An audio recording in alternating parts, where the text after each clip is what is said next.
What they're trying to prevent is to let the 5 politicians who can be bought off by developers having the option to take away the golf course. They want the whole city to be, having a say on this. They all got their matching t-shirts. SaveLaHabra.com. Yes, Save La Habra. Yes, and it's for the children. It's open space. I mean, I have the guy to my left and the guy to my right, who will never say no to a group of people in the room, ever. If there's 200 people in the room saying, jump off that cliff, they will say, okay. I mean, they're completely just there to do whatever the mob tells them to, right? This fool to my left, man, these are the people who got him elected. They don't want houses built. They supported him. They gave him all this money. They did that.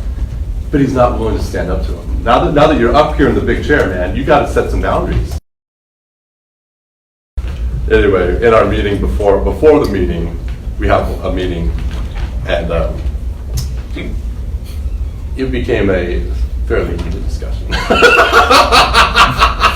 As I was, talking about sexual acts and his mother and stuff like that. So it was not good. I had the police union support. They gave me thousands of dollars. They campaigned for me. They endorsed me and all that. We started asking the union nicely, do you mind volunteering to just take a 5% pay cut and stuff like that? And guess what they said? Yeah, we mind. Okay. I took the microphone. I make a motion to impose a 5% pay cut across the board. In other words, I just took them and good slapped them. Right in public, on his nose. And you just heard all this, going on the audience. I'm sorry. Those that are fortunate enough to have a job are still going to get hurt with a big, nice, healthy pay cut. Do what's right for Tim, or do what's right for the city. Those are two different things.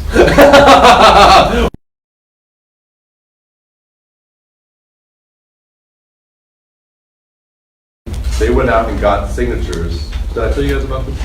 That's something that says that if you're going to rezone open space, it can't just be the 5 city council members that get to make that decision. The whole city gets to vote on it.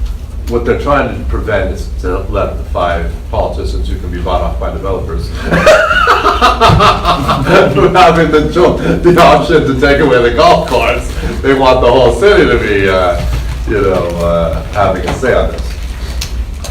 I mean, it's not like I'm ever a shill for the housing industry. I don't know where they would have got that idea. So, some dear friends of mine, what the neighborhood up here wants is for us to just say, the answer is no. You don't get to build your houses. Well, if we do that, as the city lead government, if we just say the answer is no, they can sue us and win. Well, what our attorney has told us, if you take this initiative that adds another level of approval to their project, to put it in front of the voters of the whole city, our attorney said they're likely to win. They probably spent close to about $2 million we would lose if we adopt it as an ordinance. So at the meeting last night, my dear friends in the neighborhood show up and say, we want you to just adopt it as an ordinance immediately. Because they know that we're going to be voting on this project later this year. So they want that in place, where the voters of the whole city get to decide this, not just the 5 rat bastard politicians. They need that in place immediately. Because if if the council approves their project this year, by November of 2020, it's too late. So they're in there screaming and yelling. We put it on the November 2020 ballot. So what do these people resort to? Political threats. Do it my way, Mr. Shaw, or you will be former councilman, Mr. Shaw, right? We will kick your butt out of office next time you're up for re-election. We're just gonna, come after you. And they just start making openly political threats. So this is interesting, kind of a gut check if you're a city council member and you're sitting up there. Do what's right for Tim or do what's right for the city? Those are two different things. The easy thing politically is just give them whatever they want so they're not mad at me, right? Our lawyer tells us if you do that, I mean, it's a multi-million-dollar losing lawsuit for the city. So when I'm leaving my house, my wife looks at me, you know what you're supposed to do. Don't you dare start thinking what's good for Tim. You made a promise, right? Oh gosh. So you sit up there and you're just getting lashed, right, by these people. They all got their matching t-shirts. SaveLahabra.com. Yes, Save La Habra. Yes, and it's for the children. It's open space. And you want it to be a golf course so bad? Perfect. Pay for it, and you can run it as a golf course all day long. No one is stopping that from happening. Oh no, we know. You pay for it. So yeah. What I think would be hilarious. I mean, don't repeat this. I think it would be freaking awesome if our city council. I think there's probably going to be at least 3 votes to say says no to the housing project. However, wouldn't it be awesome in a year or two if the state has changed the laws where we can't, not only can you not say no, you can't slow down the density. I mean, they're at the microphone talking about high density housing and it's just like, oh God, do you have any idea what you're saying? It's so ridiculous. But anyway, I mean, I have the guy to my left and the guy to my right who will never say no to a group of people in the room, ever. If there's 200 people in the room saying, jump off that cliff, they will say, okay. They're completely just there to do whatever the mob tells them to, right? So, I mean, it's so frustrating to me. I feel like I'm just taking crazy pills. We sit there with our lawyer having a meeting where he's explaining to us how deadly serious it would be if you go out and adopt this as an ordinance. It's a multi-million-dollar losing lawsuit.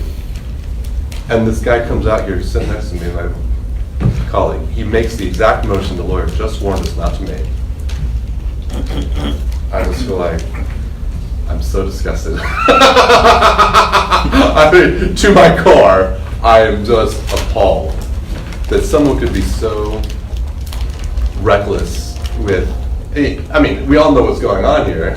It's because it's taxpayers' money. Who cares? If this was money coming out of your own pocket, buddy, how would you be voting? Oh, well, I guarantee you, a lot differently. But what the hell? It's just the taxpayers' money going down the toilet. You're free to just, do it. Oh. Anyway, in our meeting before the meeting, we have a meeting, and it became a fairly heated discussion. As I was, talking about sexual acts and his mother and stuff like that. So it was not good. Oh no. My experience, I joined the city council in December of 2008. It was the bottom of the Great Recession when the economy was just in shambles, right? Welcome aboard. We're going to be laying off a whole bunch of employees this week. We're going to be, those that are left behind, everyone's getting a pay cut on top of it. So those that are fortunate enough to have a job are still going to get hurt with a big, nice, healthy pay cut. Here's the irony. So when I ran, and this was in November of 2008, I had the police union support. They gave me thousands of dollars, they campaigned for me, they endorsed me and all that. So I get into office, the city's budget's just a joke, right, in shambles. Well, we start asking the union nicely, do you mind volunteering to just take a 5% pay cut and stuff like that? And guess what they said? Yeah, we mind.